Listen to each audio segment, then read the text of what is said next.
My name is Constance Noel Rosas, and I am 48. Today's date is September 26, 2015. I'm in Sacramento, California, and my relationship to my partner today is I am her daughter. And my name is Connie Smalley, and my age is 78, and today is September 26, 2015, Sacramento, California. And the relationship, she is my daughter. And you're my mother. Well, we're here. You're exactly 30 years older than me, Yes. and your birth date is June 1st, and Yes. mine's May 31st. And what we wanted to talk about today was adoption and how you came about adopting me, and tell a little bit about your story and my birth mom story, Gloria Elizabeth Villarreal at the time, who lives in Santa Fe Springs, California, whom I met about 8 years ago. But just to kind of share each of our stories, and then,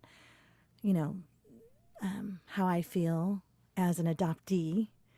So, Mom, tell me a little bit about when you adopted, you and Dad, who's no longer with us, Donald Smalley, how you came about deciding that you wanted to adopt, and then to adopt a girl of ethnicity, because I'm Hispanic and you're Caucasian, you're white. Your hair's white now. It used to be red, but, and you're very light skinned. And of course, I'm, brown, chocolate brown. So, anyways, just tell me a little bit about that time. And that was in 1967. Yes, and we have two boys, Richard and Timothy, and we wanted a little girl, and so we thought, okay, we'll look into adoption, and so we did, and we went to Los Angeles County Bureau of Adoption, and they gave us a social worker, Miss Tews, and she helped us to get you. And we was told to go to West Covina, and and they called us and told us that they had a little girl for us. And I was so excited that I forgot to get the address.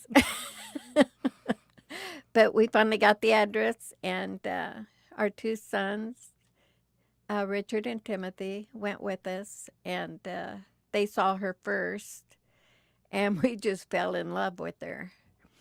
And so we got to take her home. What did Dad do when we were there? Well, they said, look her all over and see if there's something you don't like about her. And he flipped. We both did. Because how could you say no? I mean, God gives you a child and you can't send it back. So she was God's gift to us. Yeah, that at that time I was 6 months old. Yes. So, and when I was born premature, and 4 pounds, 2 ounces, and so I was kind of small, I think, even at that time. But I remember you sharing with me, and I was actually watching the video this morning of the interview that my husband Jesse did of us about 8 years ago, with right when I first met Gloria, my birth mom.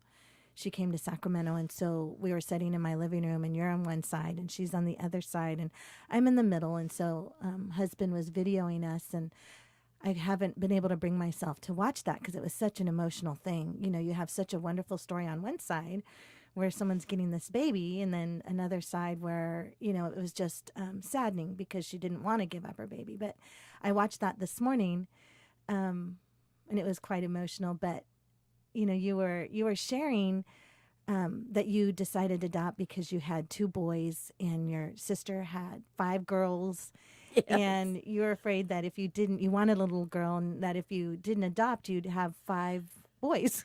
that's true. But in your heart, I guess God placed a desire for you to have a baby of ethnicity, and I wouldn't. I wonder, why one of ethnicity. So, and I know you had an opportunity to adopt Christy prior to me, but that wasn't, like you said, the baby that God had for you. And I believe that to be true, obviously. Yeah, But we want a special yeah, daughter.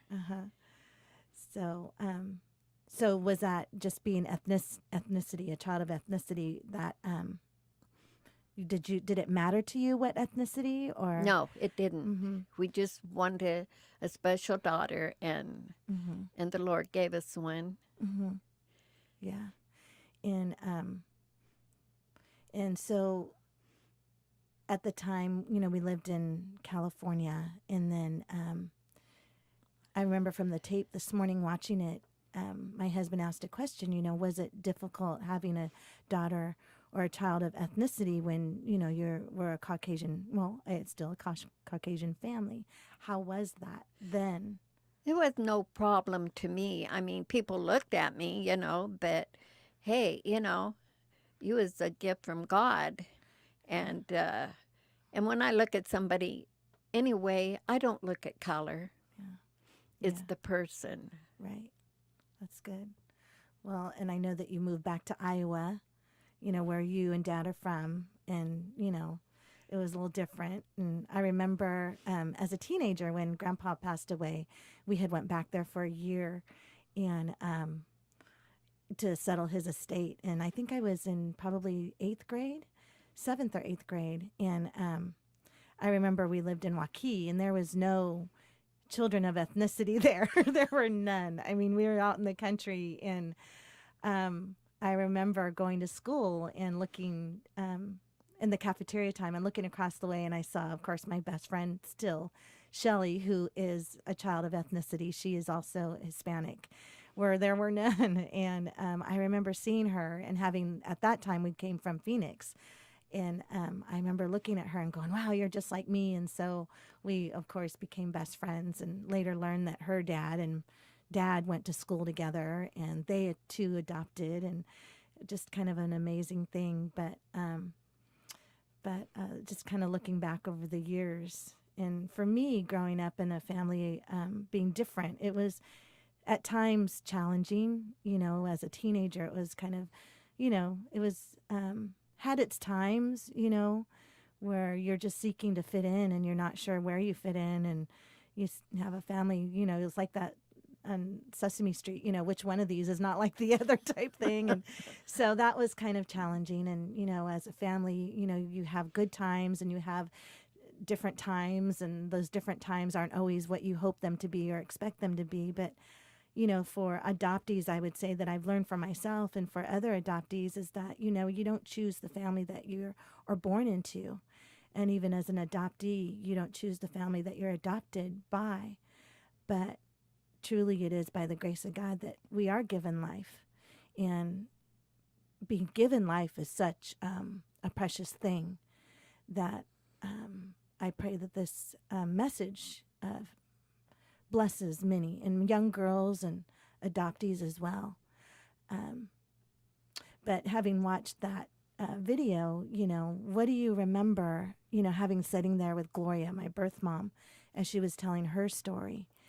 What do you remember about that? Oh, it was so sad. I felt so bad for her, having to give up her baby, and it was happy on my side and sad for her, and I just felt so bad for her. Mm-hmm.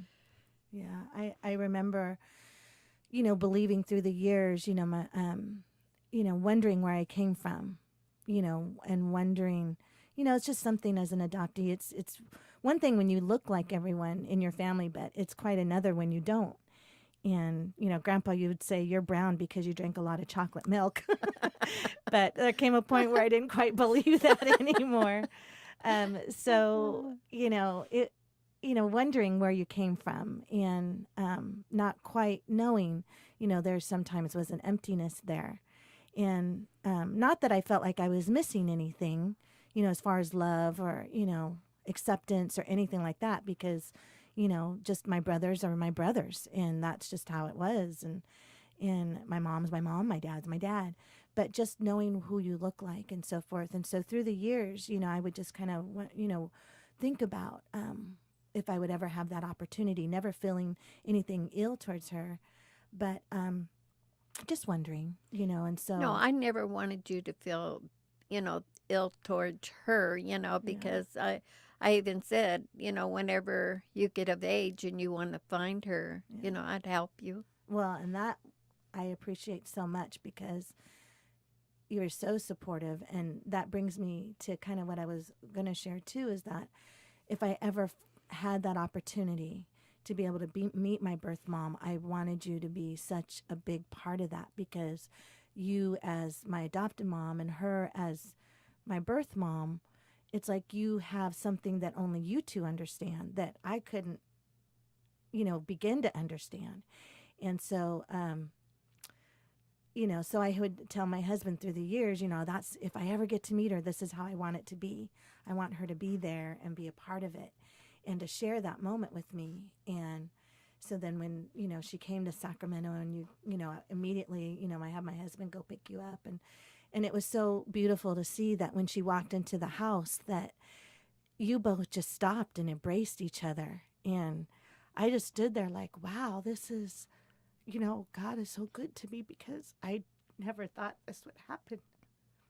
So it was just such a precious moment. And my husband used to tell me, don't worry, honey, you'll find her and you'll have that moment. You'll have that time. And, don't think that you won't find her, because you will, but it wasn't, that it was just to know where I came from. And, and I haven't found my birth dad, but that's okay. I'm good. Right now, I'm good with it. Can you talk a little bit about how the meeting came about with? With both parents? Yeah. Well, my birth mom came to Sacramento. It was our first time we were going to meet. And she came to, we picked her up at the airport. My husband had, the video camera, and just so much was going on. And she came down and down the escalator at the Sacramento airport, and she just grabbed me and held me, and she just said, I never had a chance to hold you. And we just both cried. But we got home, and that was such a nice day, and went out to dinner and so forth. And then the next day, I asked my husband to go pick up my mom, Connie here, that you only live a few miles away, so brought her to the house. And my husband just really wanted to help me capture that time. And so he set up a video and set us on the couch and just started asking my birth mom, Gloria, and where you said it was so sad on one part, but yet so happy on the other part. And so Gloria here was on my left, and she was sharing how, she was dating a young man from work, and for a couple of years, going out for some time. And she couldn't really understand why they never went to his home. But in the video this morning, she did say that he tried to, take her to his house and meet his mom, but his mom wasn't there, and she couldn't understand why. But they dated for some time, and when she got pregnant, it came out that he was married and already had a 3-year-old son. And then at that point, he didn't want anything to do with her. And so she kept the pregnancy to herself. And I was so small that nobody really could tell. And so she ended up, going into labor, and the family basically said that, tell everyone else it was appendicitis. And it was my grandmother that said that, you have to give her up for adoption, and that she signed paperwork to where my birth mom, Gloria, couldn't see me. And my grandfather actually was the only one that was able to see me. And he told me that personally.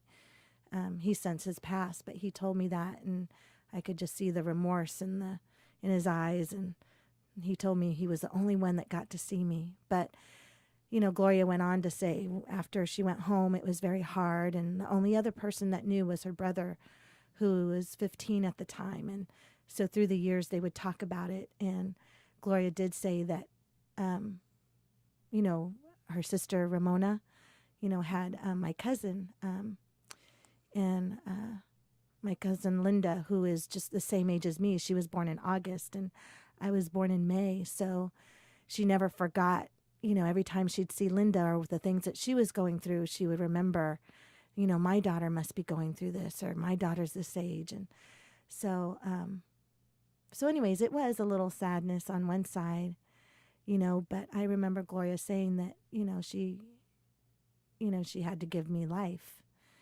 And, you know, what you say, what you have shared, you know, was that I was a gift. You were. You sure were. But I do love her. She's a very, very nice person. And I just thank her for giving her to me, you know, for her. Mm-hmm. You know, she had you, and it was meant for us to have you. I believe that wholeheartedly, you know, and that's the thing. I believe that I've been incredibly blessed to have met her. And I remember the first time I met her, or not the first time I went to LA.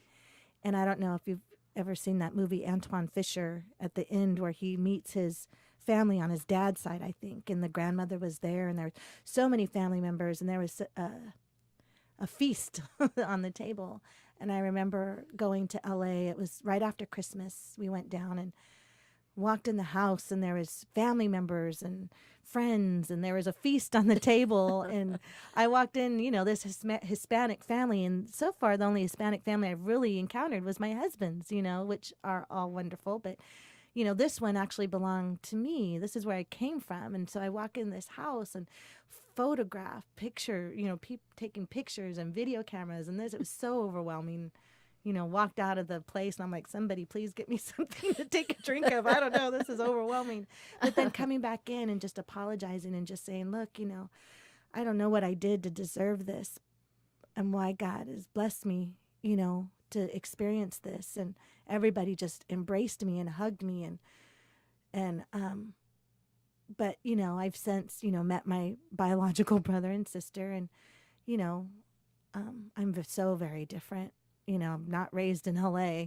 So, you know, we'll put it that way.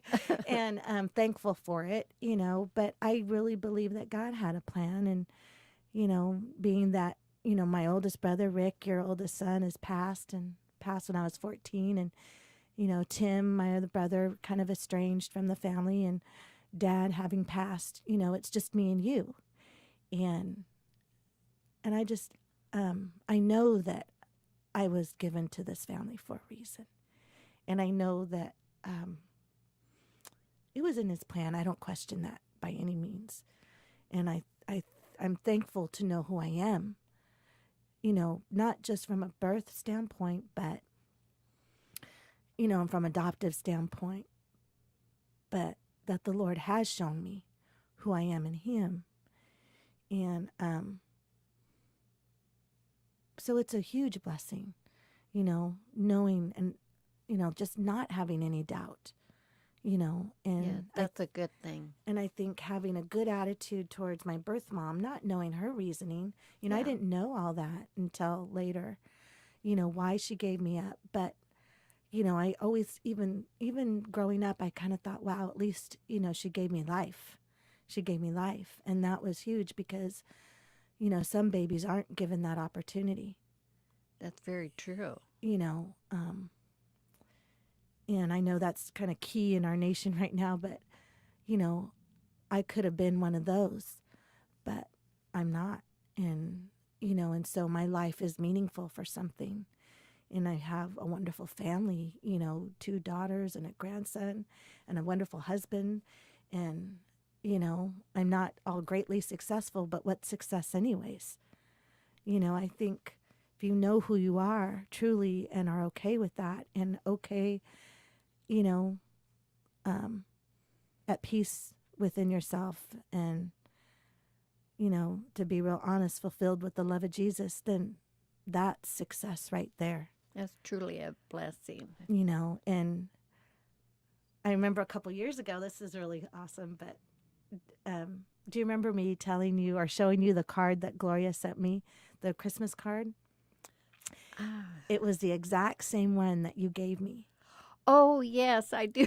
So here, one mom bought me a Christmas card to my daughter. You know, it was this beautiful card. And then here I get one in the mail, you know, from Gloria, the same exact card. And I'm like, you know, how is, you know, this is just, thank you, Lord. That's all I could say. This is, I just laugh because, you know, you're both so precious. You know, you're sweet and nice and kind and, you know, loving. And I'm like, you know, how that had to have been his plan, you know, and he didn't want me raised there, you know, and whatever places, all the places we lived. I think you looked in the baby book on the way here. It was like I 23 know. places. What? Are you kidding me? How many schools did I have to go to? And, you know, and We were this, like gypsies. oh, that was Dad's thing. That Yeah. was his thing. He was never happy in one place. He always had to be moving. But, you know, but on the other side of it, you know, Sacramento's home, and Sacramento's where we're now. And that's where, you know, I've gone to school and met my husband, and we're rooted and planted here. And, you know, and, you know, great family here on my husband's side and here, you know, with us, and, you know, amazing church family with, you know, Calvary Christian Center. And, you know, and I thank God for that being brought even there, you know, to, and I'll just say pastor, who is my spiritual dad, Pastor Godot, and, you know, thankful for for the leading that he's given me. And I remember one morning in prayer, as I'm getting to come to grips, you know, with who I am in Christ and being adopted, I remember, and I shared this with you, is, you know, I was praying one morning, and I remember just the Spirit of God coming on me, and he told me, he goes, I gave you a birth dad. I gave you adopted dad. I've now given you a spiritual dad. And then he said, I'm going to teach you the things that you didn't know, that they didn't teach you. But I'm going to teach you. And I remember just falling over, and I cried out, Abba, Father. And that's when, you know, I didn't know the scripture at the time that you would cry out, Abba, Father, and the Spirit unto adoption. And that just hit me so hard that I've been adopted into the kingdom of heaven, and my ultimate Father is my heavenly Father. And that through Jesus, I came to know him. But through Jesus, he came to, how do I even say this? Show me who I am, you know, and that I am truly blessed to be adopted, not just from a natural standpoint, but from a spiritual standpoint. And that just hit me so hard because I have such an, you know, I mean, adoption is my life. You know, I was adopted and blessed to be adopted in that sense, you know, not raised in LA and, you know, being daddy's girl, you know, as a child. And Oh, yes. following him around everywhere, and, you know, just my daddy, you know, have to sit with him everywhere I went, and, you know, be on his lap and so forth. And, you know, from a spiritual standpoint, it's pretty much the same. You know, my Heavenly Father, I got to be where he's at, and, you know, have experienced, you know, when I cried out, Abba, Father, sitting on his lap and those arms of feather, as the scriptures say. So it's like, you know, I believe this life that was given to me, you know, he's just shown me so much. And I just know since I've even met Gloria, I've grown so much. I don't know, what do you think about that? All I can say is a blessing from God. It really is. And another thing is, when we did bring you home, you were such a beautiful baby, and you were so good and did not cry. I mean, every morning we woke up and you were standing up in your crib, just waiting. Just waiting. Just waiting. And you were an angel. You really was, Noel, compared to the other two. Oh, you're saying my brothers are angels? Yeah. Not the first one. Not the first one. Not even the Poor second Rick. one. Yeah. Oh. Well, you know, No, and then but yeah. you were just beautiful. Looking at the bigger picture, huh? Yes. It's kind of interesting, as we look now, how old are you, Mom? 78. 30 years older than you. Okay, remember? so now I don't have to say. But, to look back and, just over time and,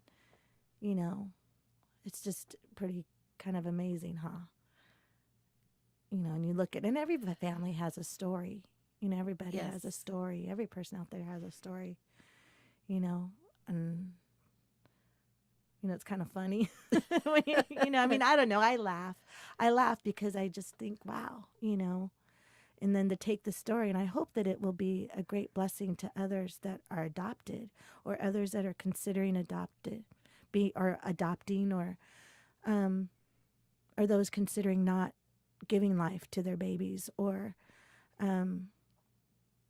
just know that there's something good in store, for us. And for the families that are to adopt them, that want to have babies for whatever reasons, Yes. and it can give peace to the parents or the people that give the children up to adoption. I know Gloria just thanked you. She thanked she you. did, And but I thanked her also. I know. If it wasn't for her, we wouldn't have had you, Yeah. And out of that hurt and pain came joy. Yes. But there's even greater joy now, because she, as I've since met her, she was just like, wow, that she feels like she's been blessed and a heavy weight's been lifted from her that we've met. And, she said those same things, that I was a blessing to her,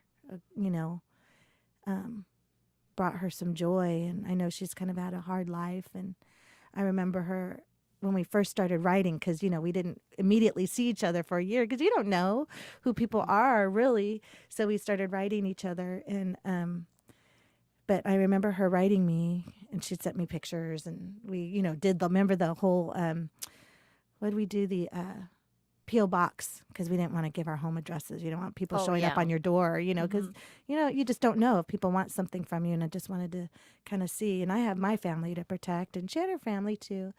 But I remember her letter, and she was just saying to me that, she felt God, punished, was upset, or, with her for giving me up.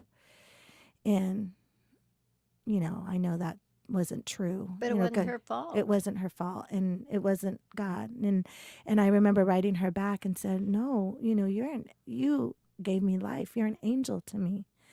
And I said, that's just not even true. God planned me, and God planned it the way it was. And, and he loves you so much and me so much, and all of us, that he brought us together. So I don't see it that way. And I hope that you find it in your heart to forgive yourself, and she did. And I remember my uncle, her Aunt Mona, her sister's husband, he told me there was something so different after meeting me, and after, that she just, she just changed. There was a joy or a peace that she didn't have before either. So, and then having to met my brother and my birth brother and sister, and, they were a little upset, I think mostly from Michael's standpoint, my biological brother, was that my grandmother made her give me up, and that his life would have been different if I was in the picture. And I said, you can't be mad at her. She did what she thought was right at the time, whether it be wrong or right, or, who are we to say? But I'm here.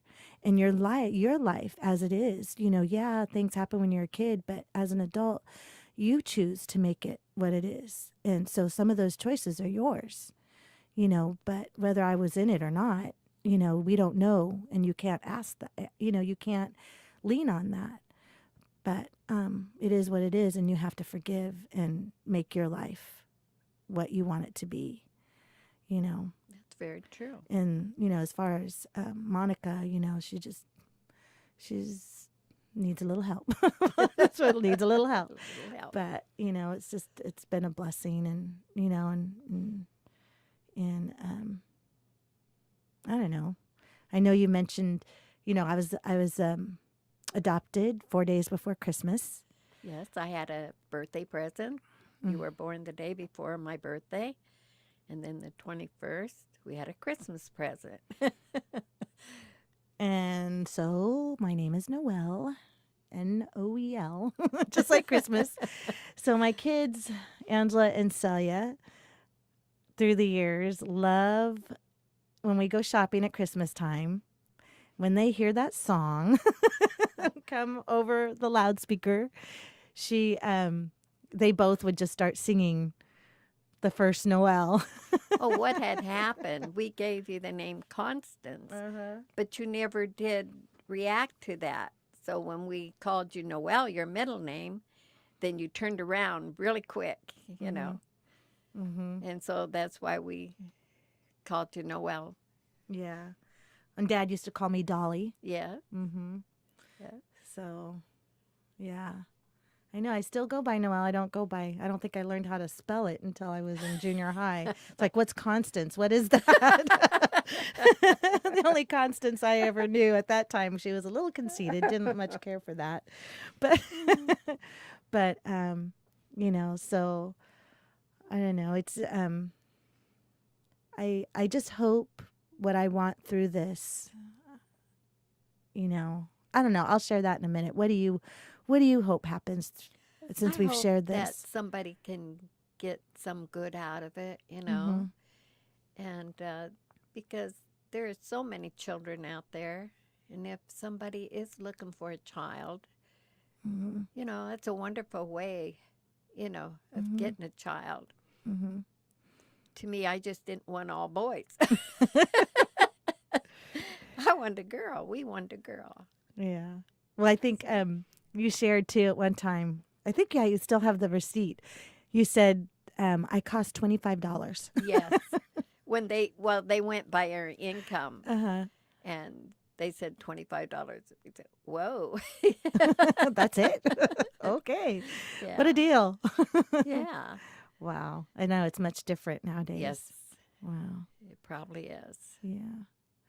Well, my hope in this, and I'm glad Angela, my daughter, suggested we do this today, just to continue to get the story out. And, and so when I say blessed to be adopted, as I'm working a little bit here and there, I have in my heart a book to do and been working on it. And I don't know what it's going to be like, but I think it's going to be a wonderful thing. I hope, and I hope, the Lord will help me, bless me to pull it together.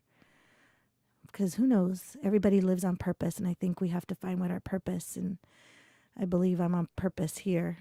But in closing, and I know we only have a few minutes, and this is a lot of what I've learned, and I've seen this unfold. I've seen the scripture unfold in my life, and Him just showing me. And so there was a couple of things in the Bible, and Jeremiah 1:5 says, and this is God speaking, "Before I shaped you in the womb, I knew all about you. Before you saw the light of day, I had a holy plans for you." And then another one in Ephesians 1:4 says, "For He chose us," not just me, but us in Him, "before the creation of the world, to be holy and without fault to Him." And then another one, Jeremiah 29:11 says, "For I know the plans I have, declares the Lord, plans to prosper you and not to harm you, plans to give you a hope and a future." And see, in that one, when as an adoptee, to think about that, why am I here? There is a plan, there is a purpose, and He has a hope. And we don't always pick who our parents are, but He knows. He knows. And I think He wants us to know Him and be at peace with who we are and at peace at the life that He's given us and to find Him. And so Psalms 139:16 says, "For your eyes your eyes saw my unformed body. All the days ordained for me were written in your book before one of them came to be." So that's like saying, he knew us before he formed us. One translation says he knew us in the womb of our mother, in the womb. He was forming us, who we were going to be, our personalities, our this or that, and everybody's made so unique and different, and he knew what gender we were going to be. There's really no confusion about that. No? He knew those things. And so, like I said earlier, I was born and adopted, and then, the spirit of adoption and through Jesus, through his son, where you cry out, Abba, Father. And I pray that others will know who they are and be okay, and, not wonder or think themselves not accepted or loved because their adoptee or their birth parents didn't keep them, or feel, I hope that they get, don't feel rejected, because they're fully accepted by the Father. And I think that that's really the main thing, to know that they're accepted and they're loved and not rejected. And I think many adoptees sometimes can go down the wrong paths because they feel rejected. They feel like, okay, someone didn't want me, rather than focusing on who got them, and being adopted. And it takes wonderful, amazing people with big hearts to adopt and to raise a child as their own. And I have to say this, Mom, you're my mom, and I love you so much. Thank you. And no one could ever take your place, or Dad's place, or my brother's place. And you're a gift to me. You say, I'm a gift to you, I'm a gift to you, but no, you're a gift to me. And you're my friend. And I love you very much. I love you too also. Mm-hmm. So, so that's the story, right? Are we sticking to it? You're my world. Oh, well, you have one white grandbaby. You were like, I don't know what to do with this one. It looks kind of strange to look at a white grandbaby. I know. It No, was that you- really weird. That you have brown grandbabies. I was always used to the little brown ones. So, anyways, Oh. well, I love you, and I hope many others can be blessed by this. I love you, honey. And we give God the glory and the honor. Always. Jesus the praise. And I'm thankful for a mother's prayers, and learning that my grandmother was also a prayer warrior on my birth side, which was surprising. Yeah. So, pretty awesome.